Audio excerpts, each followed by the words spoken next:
பேச்சு திறன் அப்படிங்கிறது வந்து ஒரு காட்சியோ ஒரு நிகழ்ச்சியோ வந்து தெளிவாக விளக்கி சொல்கிறது. அந்த விளக்கி சொல்கிறது கேட்கக்கூடியவங்களுக்கு புரியற மாதிரி இருக்கணும். இது ஒன்று. இரண்டாவது, நம்ம விளக்கி சொல்லும் பொழுது அவர்கள் எதிர்கேள்வி கேட்கும் பொழுது அந்த எதிர்கேள்விக்கு சரியான புரியும்படி பதில் சொல்கிறது இன்னொரு விஷயம். அதுக்கடுத்து வந்து என்னென்னா, நம்ம பேசுகிறது எல்லாமே மற்றவங்க கேட்க மாட்டாங்க. அப்போ மற்றவங்க கேட்குற மாதிரி நம்ம அந்த பேச்சுடைய ஸ்டைல்னு சொல்லக்கூடிய, அதாவது அதனுடைய பாணியை மாற்றணும். எப்பவுமே முணுமுணுன்னு பேசிகிட்டு இருக்கிறது அது மக்களுக்கு போர் அடிச்சிடும். அப்போ வார்த்தைகளை தெளிவாக உச்சரிக்கணும். பேச்சு திறன்கிறது வந்து சப்தமாக பேசுறதில்ல. ஒரு மனிதனுக்கும் இன்னொரு மனிதனுக்கும் எந்த செய்தியை வந்து சொல்லப்படணுமோ, எந்த செய்திக்காக அவர் வந்து செயல்படணுமோ, எந்த செய்தி அவரை வந்து ரியாக்டுங்கிற எதிர்வினைக்கு கொடுக்காமல் இருக்கணுமோ, அதற்கு தகுந்த மாதிரி நம்முடைய வார்த்தை, சொற்றொடல், அதுக்கடுத்து நம்முடைய உணர்ச்சி, அதுக்கடுத்து முகபாவனைகள், அப்புறம் குரல் சரியான முறையில் உச்சரிப்பு, இதை மூலமாக தான் அவங்களுக்கு ஒரு செய்தியை உள்ளே போட முடியும். அப்போ பேச்சுத்திறன்கிறது வந்து சரியான விளக்கம் இல்லாமல் நம்மளாக ஒரு கற்பனையை புரிஞ்சுக்கிறது அல்ல. அப்போ நாங்கள் வந்து அதுக்கு என்ன செய்யணும், டாக்கிங் இன்டெலிஜென்சின்னு வச்சுருக்கோம், பேச்சு நுண்ணறிவு. அதே மாதிரி டாக்கிங் ஃபேக்ட்ரின்னு ஒன்று வச்சுருக்கோம், பேச்சு தொழிற்சாலை அப்படின்னு சொல்லிட்டு. அப்போ ஒருத்தர் பேசும்போது அந்த பேச்சில் என்ன வகையை சார்ந்த பேச்சாக இருக்கணும். ஒன்று வந்து சமூக நல்லிணத்துக்காக, அதாவது சமூகத்தில் நம்ம போய் இணையறதுக்காக பேசக்கூடிய பேச்சுக்கள் ஒரு வகை. வியாபாரத்தை அவர்களுக்கு விளக்கறதுக்காக பேசக்கூடிய பேச்சு ஒரு வகை.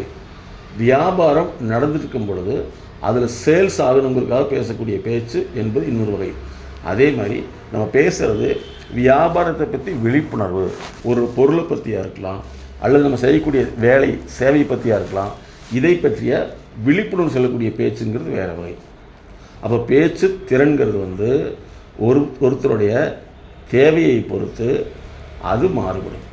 அப்போ நம்ம என்ன வகையான பேச்சு முதல்ல வேணும் அப்படின்னா, சமூக தொடர்புள்ள பேச்சுக்கள் அப்படின்னா, நம்ம இங்கே ஒரு இடத்துக்கு போகிறோம், புதிய நபர் ஒருத்தர் இருக்கார், அவர்கிட்ட நம்ம பேசுகிறதுக்கு தயக்கமாக இருந்தது அப்படின்னா அது வந்து பேச்சு திறன் கிடையாது, அசர்ட்டிவ்னஸ் ஃபெயிலியர்னு சொல்லுவோம்.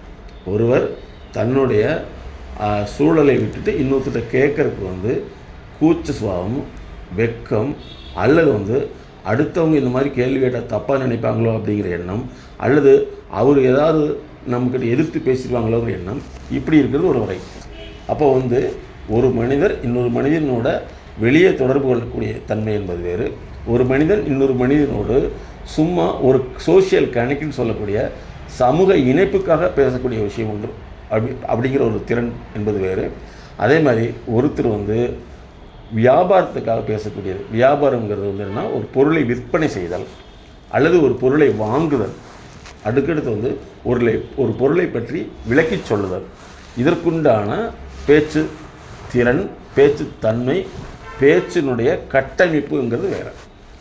ஒரு கூட்டத்தில் இருக்கிறோம், ஒரு சிலர் வந்து சில வார்த்தைகளை பேசுகிறாங்க, அந்த வார்த்தைகள் வந்து கோட்பாட்டு அடிப்படையில் அல்லது நம்ம வச்சிருக்கிற நம்பிக்கை அடிப்படையில் மாறுபட்டு இருக்கும் பொழுது அதற்கேற்ப அவர்கிட்ட அந்த உண்மை நிலையை விளக்கி சொல்லக்கூடிய பேச்சு என்பது வேறு. அப்போ பேச்சுங்கிறது வந்து வெறும் சப்தம் அல்ல, பேச்சுங்கிறது வார்த்தையுடைய நுட்பம், அப்புறம் நம்முடைய வார்த்தைகளை வாயின் மூலமாக வெளிப்படக்கூடிய அந்த நிகழ்வின் போது நம்ம சேற்றக்கூடிய உணர்ச்சி, முகபாவனை, அதே மாதிரி அந்த எதிராளிக்கு ஏற்ப, அதாவது நமக்கு எதிரே உள்ள ஒரு நபருக்கு ஏற்ப நம்மளுடைய குறிப்பை உணர்ந்து கொண்டு, அவருடைய குறிப்பை உணர்ந்து கொண்டு, அவர் கேட்க விருப்பமாக இல்லையா அப்படிங்கிறத உணர்ந்துட்டு அவருக்கேற்ப நம்ம பேச்சை மாற்றி அமைக்கிறது தான் இந்த டாக்கிங் இன்டெலிஜென்சி, டாக்கிங் ஃபேக்ட்ரிங்கிறதுல எங்களுடைய ஸ்பெஷல் கன்சல்டேஷன் வச்சுருக்கோம். இப்போ பேச்சுங்கிறது சாதாரண விஷயம் கிடையாது. அதே மாதிரி ஒரு வரலாற்று நிகழ்வை பேசுகிறது என்பது வேறு, ஏற்கனவே நடப்பை பற்றி பேசுகிறது வேறு, இது வந்து இப்படி ஆகுமோன்னு சொல்லி ஒரு முன்னெச்சரிக்கை சார்ந்த பேச்சு என்பது வேறு, இது ஒரு வகை. அதே மாதிரி கணவன் மனைவிக்குள்ளான பேச்சு என்பது வேறு.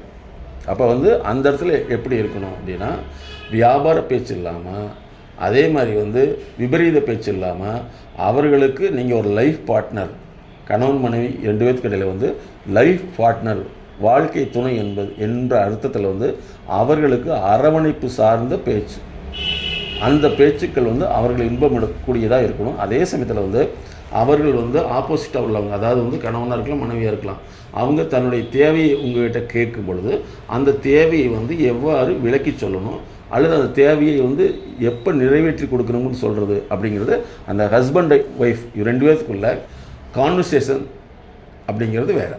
அதே மாதிரி குழந்தைகளுக்கு பெற்றோர்கள் வந்து அந்த குழந்தைகிட்ட வந்து பேசும் பொழுது அந்த குழந்தைகிட்ட வந்து பேச்சுங்கிறதே வந்து ஒரு தகவலாக இருக்கலாம், அல்லது ஒரு செயல்பாடாக இருக்கலாம், அல்லது குறைபாடாக இருக்கலாம், அல்லது நிறைபாடாக இருக்கலாம். இதை வந்து சொல்லும் பொழுது அதிகப்படியான பெற்றோர்கள் தங்களுடைய வயதுக்கேற்ற அந்த வயற்றுக்கேற்ற குழந்தையாக அவங்க நினச்சிக்கிறாங்க.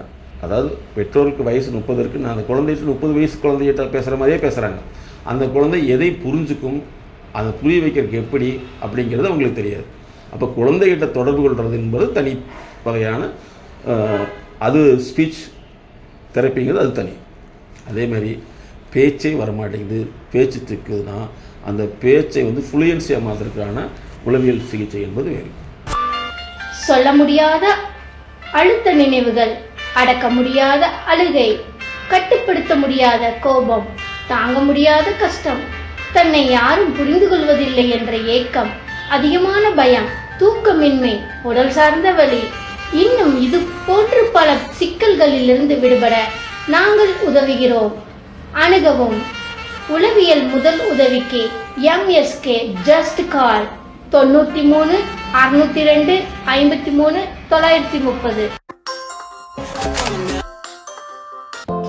MSK life clinic foundation.